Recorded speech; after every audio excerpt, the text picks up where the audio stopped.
નમસ્કાર દર્શક મિત્રો, હું દીપિકા શિવ ચેનલમાં આપનું સ્વાગત કરું છું. આપ જોઈ રહ્યા છો અમારી વિશેષ પ્રસ્તુતિ, જે છે આજનો સૌથી મોટો સમાચાર જીએસટીમાં ઐતિહાસિક સુધારા. જે 2017 પછીનો આ સૌથી મોટો ફેરફાર છે. જીએસટી કાઉન્સિલની 56મી બેઠકમાં આ નિર્ણય લેવામાં આવ્યો છે, જેમાં હવે માત્ર 2 સ્લેબ્સ રહેશે, 5% અને 18%, અને લક્ઝરી તથા સિન ગુડ્સ માટે 40% દર. આ નવા નિયમ 22 સપ્ટેમ્બરથી લાગુ પડશે. તો ચાલો વિગતે સમજીએ કે શું સસ્તું થશે અને શું મોંઘું થશે. અત્યાર સુધીમાં જીએસટીમાં 4 સ્લેબ્સ હતા, જે 5%, 12%, 18% અને 28% હતા, જેમાં વેપારીઓ માટે કમ્પ્લાયન્સ મુશ્કેલ હતું, જ્યારે ગ્રાહકો માટે કન્ફ્યુઝન હતું. તો હવે સરકારે તેને સરળ બનાવ્યું છે. માત્ર 2 સ્લેબમાં જ બધું સામેલ થઈ જશે. આથી ટેક્સ સિસ્ટમ સરળ બનશે અને મધ્યમ વર્ગ તથા નાના વેપારીઓને રાહત મળશે. તો હવે એ જાણીએ કે આ સુધારા ક્યારથી અમલમાં આવે છે. આ સુધારો 22 સપ્ટેમ્બર 2025થી લાગુ થશે, અર્થાત નવરાત્રિની શરૂઆત સાથે. પ્રધાનમંત્રી મોદીએ કહ્યું હતું તેમ ખેડૂતો અને એમએસએમઈ મહિલાઓ અને યુવાનોને ફાયદો થશે. નાણાપ્રધાન નિર્મલા સીતારમણે કહ્યું હતું કે જીએસટી રજિસ્ટ્રેશન અને રિફંડ સિસ્ટમ પણ સરળ બનશે. આ સાથે જ આપણે જોઈશું કે આ સુધારો લાગુ થવાથી કઈ કઈ વસ્તુઓ સસ્તી બનશે. દૂધ, પનીર, પિઝા, બ્રેડ, ખાખરા હવે એના પર 0 જીએસટી લાગશે, જ્યારે માખણ, ઘી, સૂકા મેવા, નમકીન, નૂડલ્સ અને ચોકલેટ પર માત્ર 5% જીએસટી લાગશે. જેમ કે દવાઓ, ઓક્સિજન, ચશ્મા જે ઘટીને 5% થઈ ગયા છે, અને સાબુ, શેમ્પૂ, ટૂથપેસ્ટ, હેર ઓઇલ હવે માત્ર 5% જીએસટી લાગશે. નોટબુક, પેન્સિલ, ગ્લોબ જેમાં 0 જીએસટી લાગશે.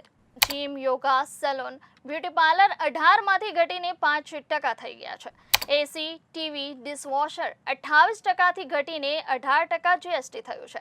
નાની કાર, 350cc થી ઓછી બાઇક હવે 18%ના જીએસટી દરે મળશે. ઇલેક્ટ્રિક વાહન 5% દરે જ રહેશે.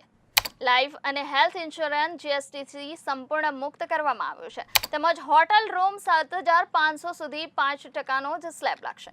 ઇકોનોમી ફ્લાઇટ્સની ટિકિટ 5%ના જીએસટી દરે મળશે. ખાતર, કૃષિ સાધન 12%માંથી ઘટીને 5% જીએસટી થઈ ગયું છે. તો હવે જોઈશું કે આ સુધારો અમલમાં આવતાની સાથે જ કઈ વસ્તુઓ મોંઘી થશે.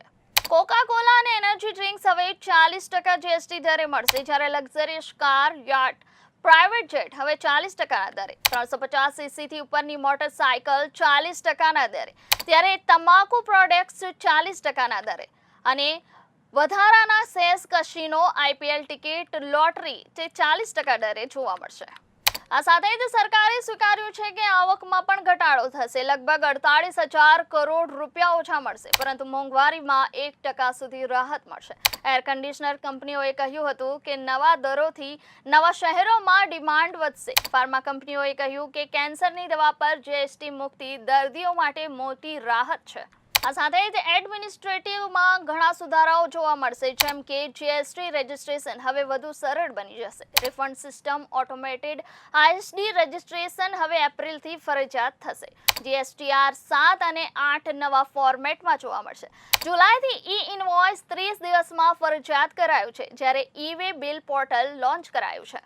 આ સાથે જ વેપારીઓને બિલિંગ સોફ્ટવેર અપડેટ કરવું રહેશે, જેનાથી તેમને ફાયદો મળી શકે. ગ્રાહકોને રોજિંદી ચીજો હવે સસ્તી મળશે. વાહન ખરીદવા માટે આ યોગ્ય સમય ગણાઈ રહ્યો છે, ત્યારે ઇન્સ્યોરન્સ પોલિસી હવે વધુ ફાયદાકારક બની રહી છે. આ છે જીએસટી 2.0, ભારતનો નવો ટેક્સ યુગ. સરળ સિસ્ટમ, ઓછી મોંઘવારી, વધુ પારદર્શિતા, મધ્યમ વર્ગને મોટી રાહત અને લક્ઝરી વસ્તુઓ પર કડક ટેક્સ. ફેસ્ટિવલ સિઝનમાં ગ્રાહકોને સીધો ફાયદો થવા જઈ રહ્યો છે. જો તમને આ વિડીયો ગમ્યો હોય તો લાઈક કરો, શેર કરો, અને હા, સબસ્ક્રાઇબ બટન દબાવીને બેલ આઇકન પણ જરૂરથી દબાવો. વધુ અપડેટ્સ માટે જોતા રહો શિવ ચેનલ ન્યૂઝ.